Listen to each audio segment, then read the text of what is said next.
This is Judge Joe Brown, and you're watching We All Be News TV, the News Free Dixie. News Free Dixie for the 21st century.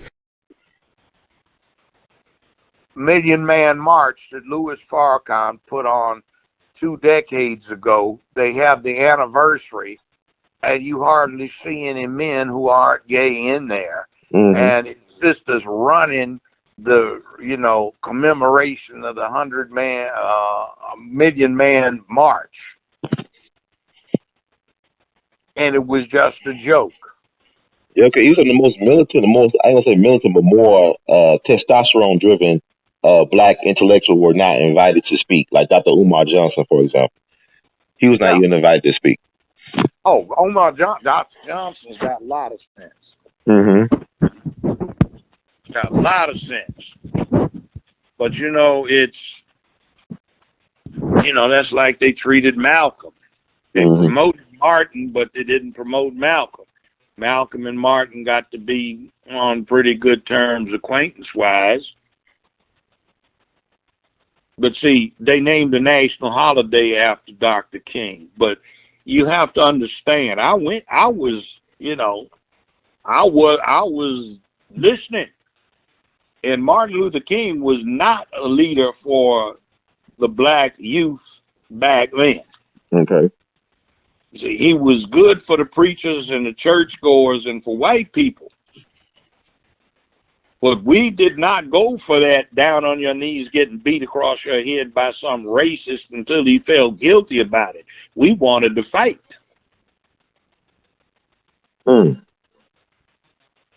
And honestly, we took it like, oh, yeah, okay, fine, all right. But then you got Malcolm X. I heard him speak one time. Brother was dynamic. Yeah, right on. Yeah, because he used to come to Los Angeles a lot, from what I see. He used to come to L.A. a lot. Yeah. West Coast. Yeah, and then Stokely Carmichael, he could relate. There's A. Brown. Yeah. Hey. I met A. Brown, Stokely Carmichael, too. Hey, dynamic young brothers. Right. See, that was our thing. That spoke to the black masculine youth. Fight back. They have revolutions all around the world then, and people were taking charge of their circumstances, getting independence, getting liberated. And here's somebody trying to tell you to get out on your knees and passively submit to some fool beating you around the head until he felt guilty.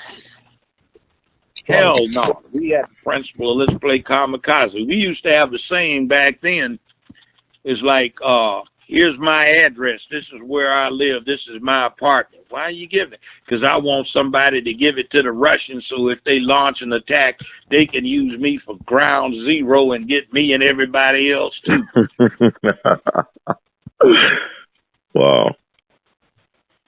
It's a fire inside of you about, this is wrong. We can't put up with this. I want to do something. Let me get something I can do. What? You say all that, I'm thinking even 50. Go ahead, I'm sorry, Judge. I just said that's what young men are supposed to be about. But it's like y'all got a lot of things that people don't even understand. Like 50 years ago, when you was talking, I was thinking about, the LGBTQ black community. I'm thinking about James Baldwin and even Bayard Rustin, and how really they didn't put their sexuality. I mean, Rustin later on, whatever, but really it was about black people first. Not your sexuality first, but black people or your sexual preference. And even the black women like Fannie Lou Hamer, who didn't have like a lot of formal education, knew that the white feminists were up to no good. Like she knew it was about the black family. It's about the putting that black man. Her husband was a strong black man that supported her. But I'm saying like she knew that even they was up to some trickery, that she didn't trust the white liberal establishment nor the white feminists. And that she knew it was about black unity and solidarity. Even James Baldwin understood that, but now they're using James Baldwin now, which is interesting in a reverse type of way. Yeah, they are. But let me give you an example of what the media does. And we were talking about athletes a little earlier. Who do we think of is not going to the back of the bus? Rosa Parks, right? Right.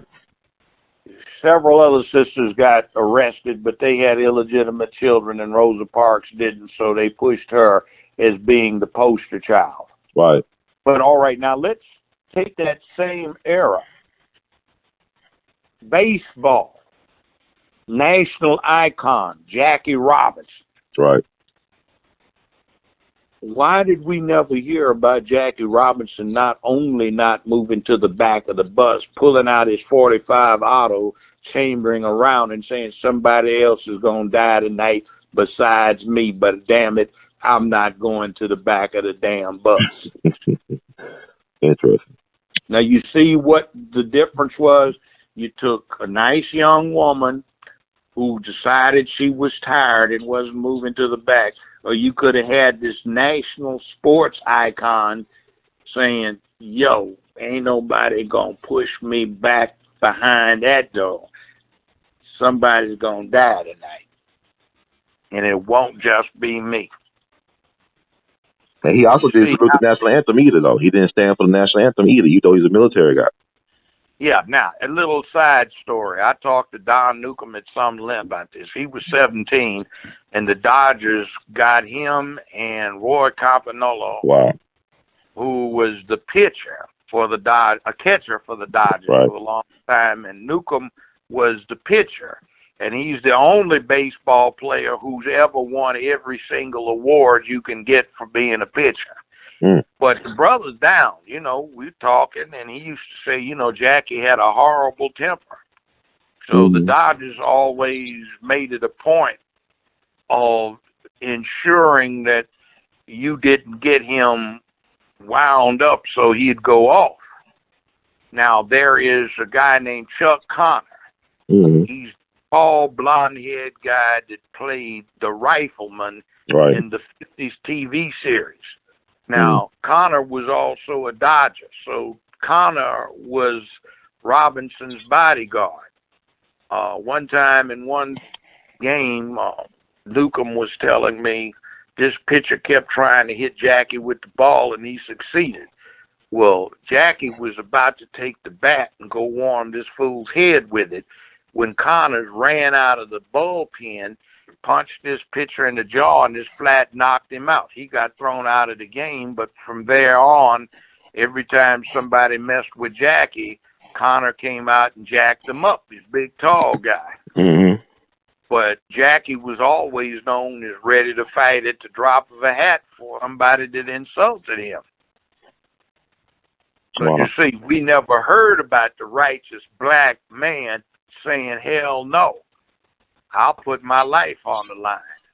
So at the time he pulled the pistol in Texas, when he refused to move to the back of the bus, Jackie Robinson held the American 100-yard dash record and the 220 dash record. He was a 3-time All-American playing football. He had a college degree, graduated at the top of his class from UCLA as an Army officer. He had a lot to lose, and there was nobody else there to back him up. This is from the white witnesses as to what he said and did. Wow. Now, see, he's willing to do it. Mm-hmm. That would have been one hell of an image to put out in front of black people in 1950s, 1960s. But you never heard about it. And the first person to write about it was Kareem Abdul-Jabbar, the basketball player. So you see what they do to us to keep us from understanding what people have done? Mm-hmm. Well, it's like this, that Twitter stuff. I made a negative tweet about Kamala Harris. So somebody said, well, she's done a lot more than a TV judge. I said, you need to check my resume out. That is all I mean. Exactly. And see why Kamala Harris was being la-di-da little Miss Cutie Poo, and the judges all protected her too. I was the first brother to get elected to the criminal court bench around here. I was the first black prosecutor around here in the city's history. That isn't something she can claim. I also was the first brother to run the public defender's office, which she can't claim. You see, and I did it when back in the 60s we were there to open doors up for these schools that she took advantage of getting a good education through. You understand? So, yeah. See, they won't push that stuff.